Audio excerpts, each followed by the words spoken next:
Good morning aspirants, welcome to Swasthya academy YouTube channel. और आज हम स्टार्ट करेंगे फंक्शंस ऑफ इकोसिस्टम। जो इकोसिस्टम है वो क्या होता है ये हम ऑलरेडी डिस्कस कर चुके हैं। अब इकोसिस्टम में एनर्जी का फ्लो किस तरह से चलता है, क्या इसका एक सीक्वेंस होता है, कैसे ये सन से लेके फाइनली डिकम्पोजर्स तक पहुंचता है, ये सारी चीजें आज हम डिस्कस करने वाले हैं। तो first of all let us know what is energy flow. तो एनर्जी फ्लो जो है वो एक बेसिक पार्ट होता है इकोसिस्टम का। एनर्जी के बिना कोई भी लिविंग ऑर्गेनिज्म सस्टेन नहीं कर सकता है। तो यहाँ पे आपने देखा सन की जो एनर्जी है वो किसे मिली, ग्रीन प्लांट्स और ट्रीज को। अब लेट्स से यहाँ पे एग्जांपल के तौर पे हम देखते हैं कि जो ग्रीन प्लांट से एनर्जी है वो किसने ली, रैबिट ने ली। रैबिट ने लीव्स खाई होंगी, तो ग्रीन प्लांट्स को जो सन से एनर्जी मिली थी वो किसको मिल गई है, अल्टीमेटली रैबिट को।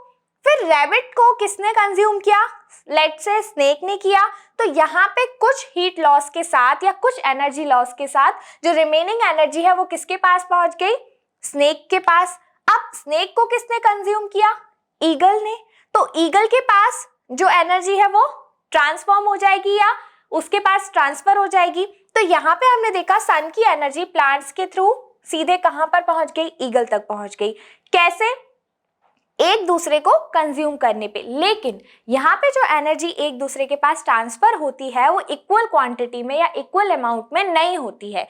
लेट्स से कि यहाँ पे रैबिट के पास 1000 किलो कैलोरी एनर्जी थी, तो सारी की सारी एनर्जी स्नेक के पास नहीं जाएगी जब स्नेक रैबिट को कंज्यूम करेगा, क्योंकि कुछ जो एनर्जी है वो उसमें स्टोर हो जाती है या वो डिस्ट्रॉय हो जाती है, चेंज हो जाती है।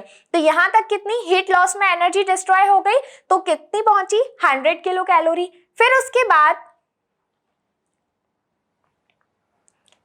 बाद आप देखेंगे कि जब स्नेक को ईगल ने कंज्यूम किया तो उसके पास कितनी एनर्जी पहुंची, 10 किलो कैलोरी।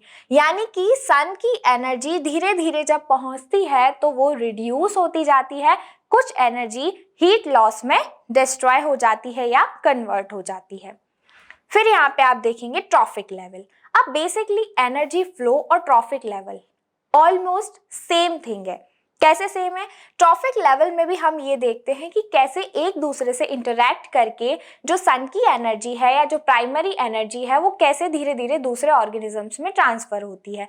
सेम चीज ट्रॉफिक लेवल में हम यहाँ पे देखते हैं कि उनका हायरार्की क्या होती है या सीक्वेंस क्या होता है। जब हम उसे एक सीक्वेंशियल वे में रख देते हैं एनर्जी फ्लो को, तो वहां हम उसे ट्रॉफिक लेवल कहने लगते हैं, यानी कि हर एक लेवल पे धीरे धीरे एनर्जी कंज्यूम हो रही है। यहाँ पे आप देखेंगे सबसे पहले जिनके पास जो एनर्जी आती है उन्हें हम कहते हैं ऑटोट्रॉप्स या प्रोड्यूसर्स, क्योंकि ये किसी और ऑर्गेनिज्म पे अपनी एनर्जी के लिए डिपेंडेंट नहीं होते हैं। ये सिर्फ natural resources for example sun, water, gases, उन्हीं से अपना भरण पोषण करते हैं, उन्हीं से अपनी लाइफ सस्टेन करते हैं, किसी और पे डिपेंड नहीं है, इसीलिए इन्हें ऑटोट्रॉप्स बोलते हैं। ऑटो मतलब स्वयं से अपना जीवन यापन कर रहे हैं।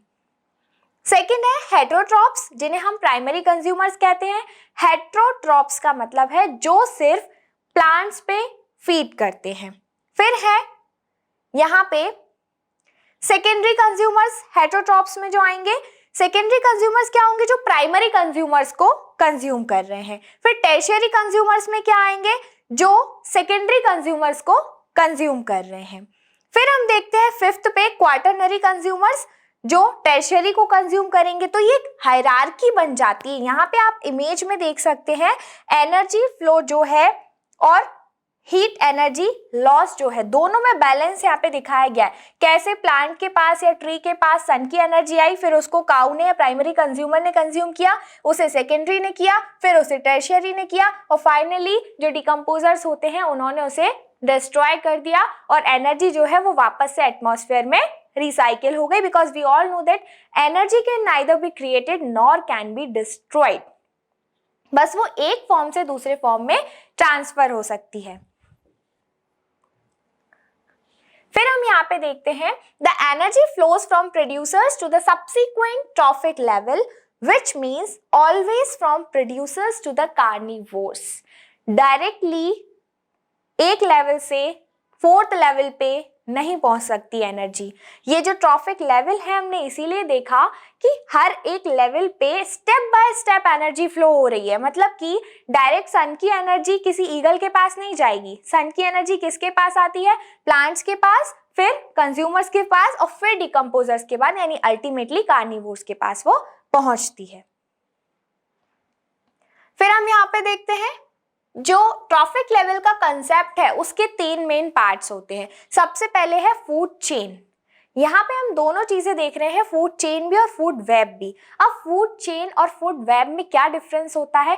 चेन का मतलब होता है एक सीक्वेंस में या एक लाइन में कोई चीज चल रही है, और वेब का मतलब क्या होता है? वेब का मतलब है जाल, यानी टोटली उलझा हुआ। यहाँ पे कोई एक पर्टिकुलर सीक्वेंस नहीं है कि आपको बस इस लाइन में चलना है, आप इस लाइन में भी जा सकते हैं, इस लाइन में भी जा सकते हैं, कहीं और पे भी जा सकते हैं, XYZ।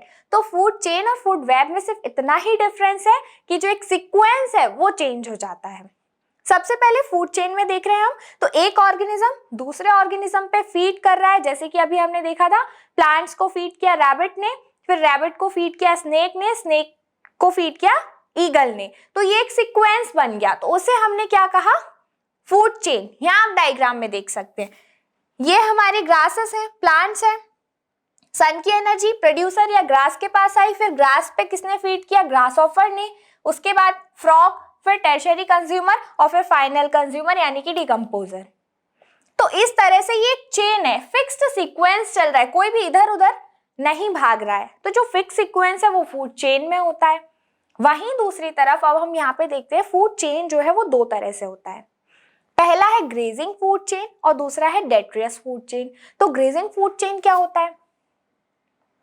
नाम से आप लोगों को क्लियर हो रहा है, ग्रेजिंग मतलब ग्रास। तो जो फूड चेन ग्रास या फिर हम कहें प्रोड्यूसर से शुरू होता है, प्लांट से, ट्रीज से शुरू हो रहा है, जिसका प्राइमरी स्टेप, उस फूड चेन को हम ग्रेजिंग फूड चेन कहेंगे। यानी कि सबसे पहले कंज्यूमर जो है वो किसे कंज्यूम कर रहा है? ग्रासेस को या प्लांट्स को, फूल पत्तियों को कंज्यूम कर रहा है सबसे प्राइमरी स्टेप में, तो उसे हमने ग्रेजिंग फूड चेन कह दिया। यहाँ पे आप इमेज में देखेंगे, कैटरपिलर ने किसको कंज्यूम किया? प्लांट्स को। फिर उसके बाद फ्रॉग ने किसको कंज्यूम किया? कैटरपिलर को। और फ्रॉग को किसने कंज्यूम कर लिया? स्नेक को। और फाइनली स्नेक को ईगल ने। तो यहाँ पे जो स्टार्टिंग थी, जो बिगनिंग थी, वो किससे हुई थी? ग्रास या लीव्स या प्लांट से, इसीलिए हमने इसे कहा ग्रेजिंग फूड चेन।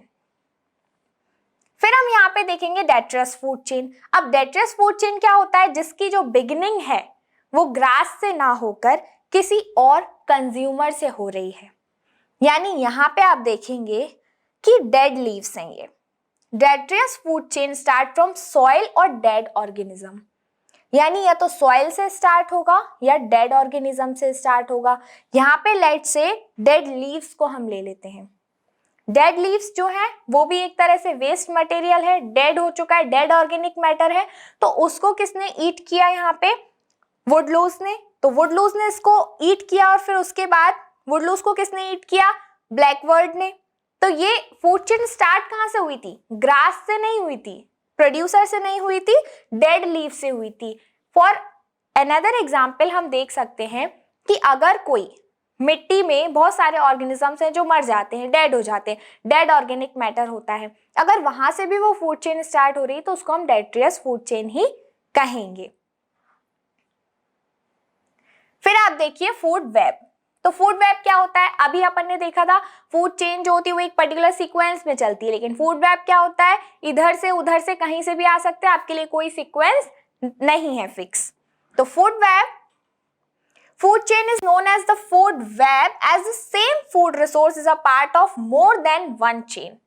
मतलब कोई भी एक फूड जो है या फूड रिसोर्स जो है वो कई सारे ऑर्गेनिजम्स का फूड हो सकता है। यानी जरूरी नहीं है कि प्रोड्यूसर्स को प्राइमरी कंज्यूमर ही खाए और प्राइमरी कंज्यूमर को सेकेंडरी कंज्यूमर ही खाए। हो सकता है कि डायरेक्टली किसी एक पर्टिकुलर प्रोड्यूसर को, ग्रासेस को, प्लांट्स को डायरेक्टली टर्शियरी कंज्यूमर आके कंज्यूम करता है, ठीक है, सेकेंडरी भी आके कंज्यूम करता है, प्राइमरी भी आके कंज्यूम करता है, तो वो चीज हम फूड वेब में देखेंगे। मतलब इंटरलिंकिंग। इमेज में आपको क्लियरली समझ में आएगा। यहाँ पे क्या है, इतना सब मिक्सअप हो चुका है, यानी कि एक वेब बन गया, एक जाल बन गया है। यहाँ पे जो प्राइमरी सोर्स है। जो प्लांट्स हैं, एनिमल्स, ट्रीज हैं, प्लांट्स हैं, कोई भी लीव्स है, फ्लावर्स हैं, इसको कोई भी कंज्यूम कर सकता है। लेट्स से फ्रॉग भी, स्क्वेरल भी, डियर भी। तो यहाँ पे अब यहाँ के बाद ये जो जैसे बटरफ्लाई है, कैटरपिलर है, इसको भी कोई भी कंज्यूम कर सकता है। लेट्स से रैवन भी, जैक रैबिट भी, पाइन मार्टिन भी। तो एक दूसरे से इंटरलिंकिंग हो गया, जहां पे अवेलेबिलिटी दिखेगी वहां पे जाके कंजम्पशन हो जाएगा। जरूरी नहीं है कि वो एक सीक्वेंस में चले, वो इंटरलिंक हो चुका है तो उसे हम फूड वेब बोलेंगे। ओके, तो ये आज हमने बेसिक समझा कि फूड चेन क्या है, फूड वेब क्या है और इकोसिस्टम में एनर्जी का फ्लो किस तरह से चलता है एक पर्टिकुलर लेवल के बाद। नेक्स्ट वीडियो में हम देखेंगे एनर्जी पिरामिड्स क्या होते हैं। तब तक के लिए stay connected with us and thank you so much.